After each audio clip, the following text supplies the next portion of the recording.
day at Liverpool has its own peculiar atmosphere. As the stewards are carrying our baggage aboard, we glance around with interest at the members of our big cruise family who are soon to become our shipmates. Excitement reigns everywhere.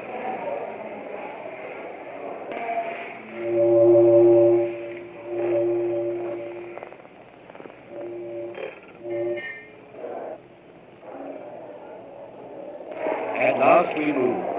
The ship's doors close and will not open again until we are cruising the Mediterranean.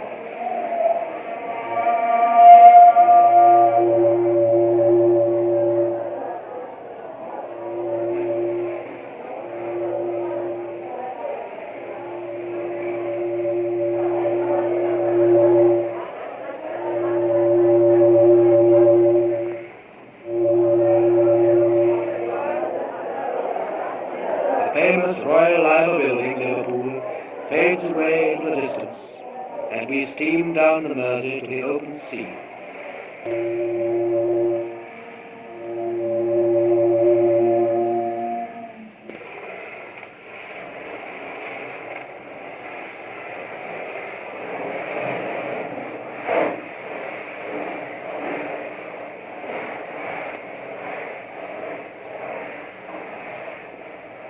Our sports committee, which is appointed the first day out, has now arranged for us to take part in all kinds of deck sports. Here is the swimming pool. Pillow fighting over the pool is very popular, especially with ladies. The winner always gets the last word. The loser is usually too full for words. Shuffleboard is also very popular. So is deck tennis, deck quoits, and 100 other exhilarating pastimes of ship life.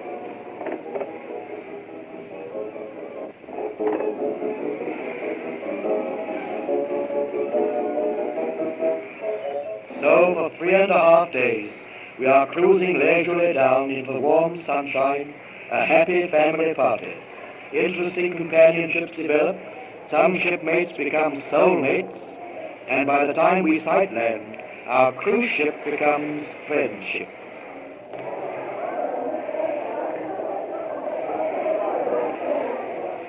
Towering over the sunlit blue from a height of 1,400 feet, the Rock of Gibraltar, crouching like a great lion between the Atlantic and the Mediterranean, presents a striking picture.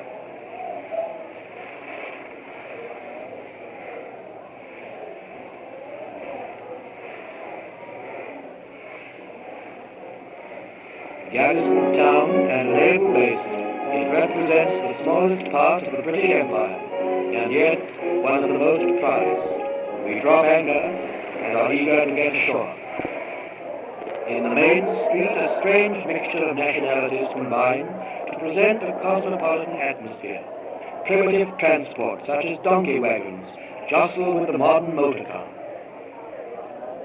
Here some of our shipmates are bargaining with Moorish traders. They certainly look as if they have pulled off a good deal. The Rock of Gibraltar has been a British possession since 1704, and throughout the centuries has seen many stirring combats since the Moorish occupation in the 8th century.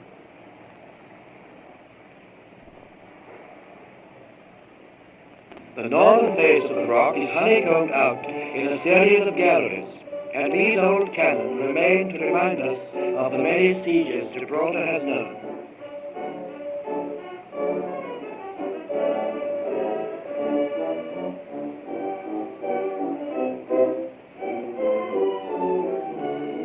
The narrow strip of land which unites the rock to Spain is called neutral ground, and on either side the gates are carefully watched and guarded by the Spanish and British authorities.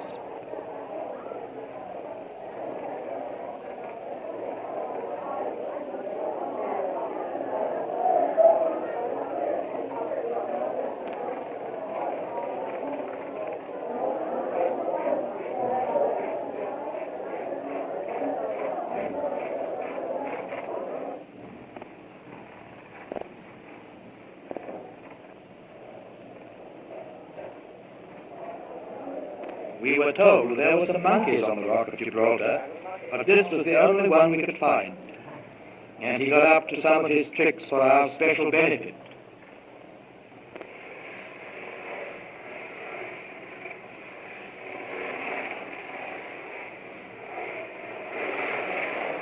A beauty competition on the ship is always very popular. One of them is no lady. After much hard thinking, discussion and argument, the judges awarded the prize to this young lady. And of course all the nice girls love a sailor. Here he is. While we are passing on from port to port, our ship becomes a veritable hive of play. The most energetic of our party finds deck tennis much to their liking. It can be a fast game, and is played with a rope ring, served and returned by the hand. We have been cruising along the coast of Spain for about a day and a half, and we now enter the harbour of Barcelona, the capital city of the Spanish province of Catalonia.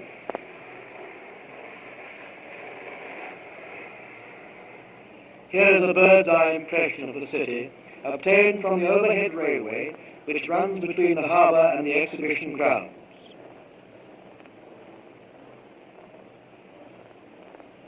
Barcelona is very proud of the fact that Columbus came to this city after he discovered the New World in 1492. The monument was erected in 1770.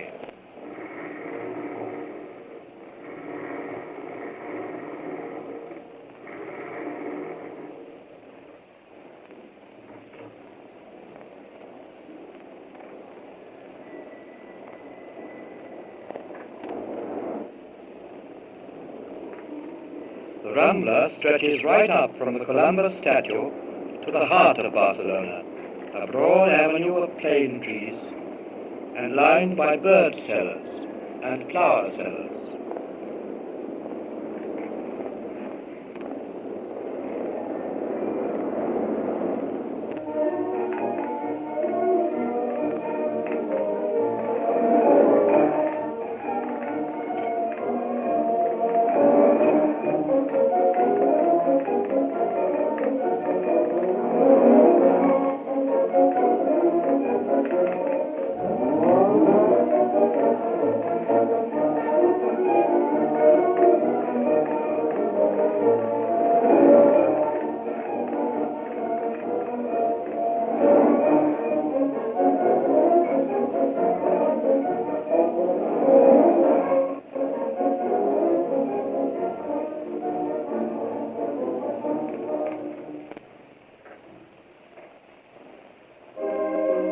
After the bullfight, the matador woos his lady love.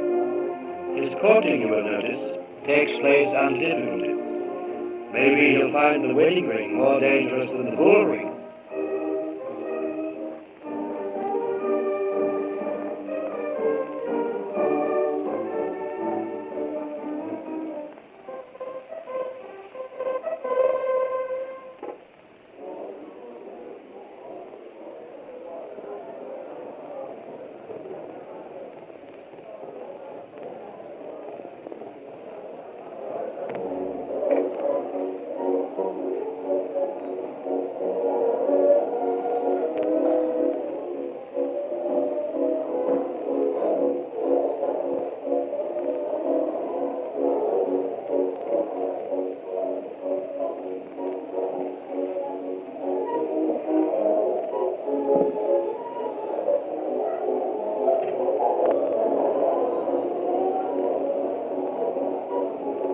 Strolling round the ship the next morning, we find the smoke room doing a rolling train.